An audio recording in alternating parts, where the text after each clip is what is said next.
Snow showers and squalls continue across parts of the Bluegrass region. We'll track those and the next round due in for your big holiday weekend. As snow returns, it made travel tricky in some places and gave students a day off from school. Plus, remembering a veteran CBS newsman known for his reporting on 60 Minutes. New details on the crash that ended his life. Tracking, alerting, protecting. This is WKYT News at 4. Good afternoon, I'm Jennifer Palumbo. Snow is back in the Bluegrass. There's blowing snow in most of the region with winds up to 30 miles an hour. You're looking live at downtown Lexington. Temperatures are in the 20s, but it feels like single digits. Chief Meteorologist Chris Bailey is tracking it all on First Alert Defender. Chris? Yeah, busy day as we expected with a lot of those snow showers and squalls throughout the area. As we said yesterday, it's going to be one of those days to where you can go into one part of town and you have a little mini blizzard. Then you go a few miles down the road, a few feet down the road, and sun and flurries may be flying into parts of that area. Live First Alert Defender in a moment. Still a winter weather advisory that is out for eastern and southeastern Kentucky for a few more hours into the evening as we allow those snow showers and squalls to slowly wind down from northwest to southeast. Now here's what Defender is picking up on: that band of snow into the coal fields of southeastern Kentucky, putting down some quick accumulations. We call these hit and run snowmakers. So you get a blinding little snow squall to come through and it's on its merry way. Then the next one kind of makes its way on into town. Down the Mountain Parkway corridor right now appears to be the prime area to pick up on a quick 1/2 to 1 inch on a local scale. Get into parts of Bath County, Montgomery County, around Frenchburg, into the Lexington metro, things are a little more scattered in nature. And again, everything is coming at us courtesy of that northwesterly flow, which, by the way, look at that lake plume of moisture that you can see all the way from Lake Michigan through Indiana. And notice how that has arced its way toward eastern and southeastern Kentucky. Wind chills, upper single digits to low teens as of right now. So, Jennifer, it is cold out there. And when I come back in a few minutes, I've got a whole lot of winter weather to track into your 7-day forecast. We'll see you in 15 minutes. Thanks, Chris. And while the snow didn't amount to anything in Lexington, in other places it gave some students the day off and others got to leave school early. This is a photo from Jackson County in eastern Kentucky where there's about an inch on the ground. Meteorologist Jim Caldwell is there tracking today's snow. It's our top story at 4. While parts of central Kentucky didn't quite see the snow that they did here in Jackson County, we have certainly experienced snow showers throughout the entire day today. In some cases out here, we picked up anywhere from an inch, inch and a half, 2 inches. And when you're in a spot like we're in right now, in a highly elevated location with a lot of windy roads, it can cause some problems for travelers as they head through this entire area. Again, because some of those quick curves and even quicker drop-offs can be rather dangerous for travelers heading through this area. There was no school in Jackson County today due to some of the snow that the folks experienced out here, especially on some of those side roads. And with temperatures getting cold again tonight and refreeze likely, there is some concern for tomorrow as well. In Jackson County, I'm WKYT meteorologist Jim Caldwell. The flurries didn't cause any major problems that we know of on the roads this morning. In Scott County, the road department tells us there was plenty of salt left on the road from earlier this week.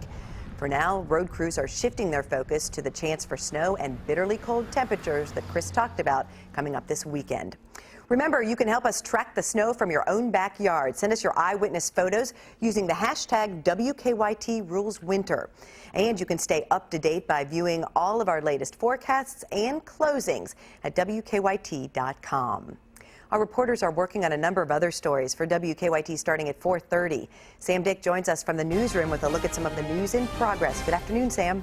Good afternoon, Jennifer. A state senator accused of driving under the influence last month wants a trial. Brandon Smith's lawyer entered a not guilty plea on his behalf during a hearing in Frankfort this morning. The judge took Smith's license away until the trial because he refused to submit to a breathalyzer test during his January arrest. Smith's attorney originally filed a motion asking the charge be thrown out based on a rule from 1891 preventing lawmakers from being prosecuted. You'll hear from Smith's attorney on WKYT News coming up at 4:30.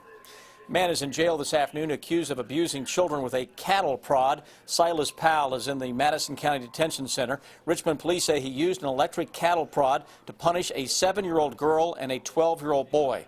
Powell is charged with criminal abuse. You'll hear from the child's mother about the alleged abuse coming up on WKYT News at 5 and 6 o'clock. New details coming out today during a hearing for a man accused of killing his girlfriend. Paris Charles is charged with murder, the death of Goldie Massey. Pieces of her body were found in 2 counties last fall, not long after she'd been reported missing. Today, police told the court they found large amounts of Massey's blood in Charles' home. We'll tell you what else they found during a search of that home coming up on WKYT News at 5 o'clock. That's a look at some of the news in progress. Jennifer, back to you. Thanks, Sam. Now to stories making headlines across the nation at 4. President Barack Obama's formal request to launch a war on ISIS is igniting a debate in Washington. Lawmakers are in the middle of discussing the proposal before putting it up for a vote. Polo Sandoval has the latest from the Capitol. Just how involved will the U.S. get in the global fight against ISIS? That's being argued all over Capitol Hill. I want to support the president's use of force. I also want to do my due diligence. I want to know how many troops, which troops, what are their missions. Lawmakers responding with a slew of questions to President Obama's proposed plan to fight ISIS. The 3-year military operation would limit any potential deployment of ground troops in the Middle East and do away with President Bush's 2002 war authorization. Some Republican lawmakers want the president to have more flexibility in his military authority to fight ISIS. They also argue there should be more clarity in the wording of the president's proposal. We're not going to give him a blank check for a given period of time. We need to know exactly if that means that he would be willing to commit major forces on the ground. Democrats worry the plan would allow the commander-in-chief too much military control. The president's been pretty clear that we're going to have no ground troops, but this language in the proposed authorization looks to be a little bit more open than that. The president addressing those concerns Wednesday, vowing this will not be the start of another ground war in the Middle East. With no timetable in place yet for a vote on the president's resolution, the debate is likely to rage on in Washington. I'm Polo Sandoval reporting. This Sunday, 60 Minutes will pay tribute to veteran correspondent Bob Simon, who died in a crash yesterday. Police now say he was not wearing a seatbelt. The award-winning newsman was riding in a town car that collided with another car in New York City. Simon joined CBS in 1967 and was known for his reporting from war zones. He and 3 colleagues were captured by Iraqi forces at the start of the Persian Gulf War and put in prison, an experience he later wrote about in his book 40 Days. Simon is survived by a wife and daughter who is a 60 Minutes producer. Bob Simon was 73. The Senate easily confirmed Ashton Carter today, a former number 2 at the Pentagon, to be the new Secretary of Defense. The vote was 93-5. He will take the helm at the Department of Defense as the U.S. is immersed in several complex national security challenges, including the widening military campaign against ISIS. Carter will replace Secretary Chuck Hagel.